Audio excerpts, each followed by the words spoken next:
ধন্যবাদ। আমরা সেই মাহেন্দ্রক্ষণে এসে উপস্থিত হয়েছি।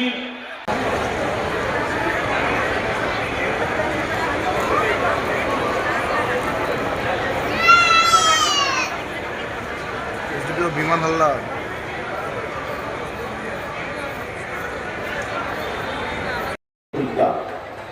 আমাদের সরকারের চতুর্থ প্রতিজ্ঞা, আমাদের সরকারের চতুর্থ প্রতিজ্ঞা, যত বয়োজ্যেষ্ঠ প্রবীণ নাগরিকরা রয়েছেন যারা বার্ধক্য ভাতার ফর্ম, দমকল থেকে হুমায়ুন কবির আর বাবর জলঙ্গি থেকে জেতার পরে তাদের হাত ধরে সবার ব্যাংক অ্যাকাউন্টে আগামী দিন বার্ধক্য ভাতার টাকা ঢুকে যাবে মামাটি মানুষের সরকার থেকে।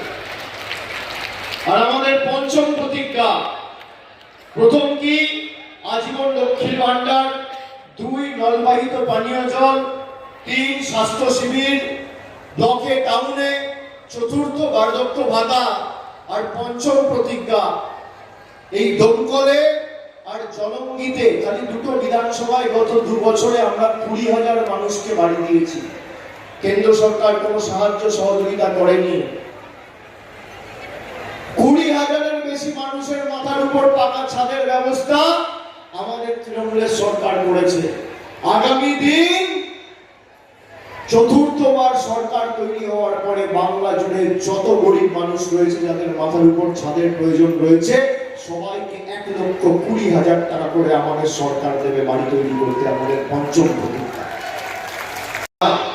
2021 সালে প্রায় 48,000 ভোটে এখান থেকে পরাজিত হয়েছিলেন যে দল একজন প্রার্থীর সমর্থনে নিজেদের আভ্যন্তরীণ ঐক্য বজায় রাখতে পারে না, সে দলকে ভোট দিয়ে ভোট নষ্ট করবেন না।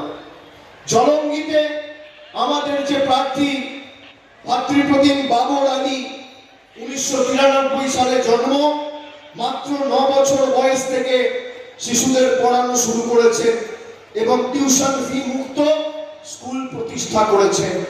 তিনি নিদর্শন স্থাপন করেছেন বেলডাঙ্গা থেকে শুরু করে কাজ করে মুর্শিদাবাদ সহ বাংলার একাধিক জায়গায় নিঃস্বার্থভাবে মানুষের জন্য শিক্ষার প্রগতির স্বার্থে কাজ করেছেন। অন্যদিকে ইউনুস আলী সরকারের পরিচয় আমাকে নতুন করে দিতে হবে না। যেভাবে মানুষের খুনে একের পর এক দুর্নীতির সাথে তিনি যুক্ত ছিলেন। সিপিএম 3 বছর 3বার ভোটে প্রার্থী করেনি। 2011 সালে এখানে সিপিএম এর প্রার্থী, 16 সালে আব্দুর রাজাক জিতে, পরবর্তীকালে 21-এ তৃণমূলের হয়ে দাঁড়িয়ে তিনি লড়াই করেছিলেন। আমাদের কাছে কিছু তথ্য, কিছু অভিযোগ এলে আমরা দলীয় স্তরে ব্যবস্থা নিই। মানুষের যিনি প্রতিনিধিত্ব করবেন তাকে স্বচ্ছ হতে হবে, সর্বদা নিবেদিত প্রাণ হতে হবে। তাই এবার বাবরের মতো ঝকঝকে তরুণ যুবককে প্রার্থী করেছে তৃণমূল কংগ্রেস। তাকে 50,000-এর বেশি ব্যবধান এবং দমকল থেকে হুমায়ুন কবিরকে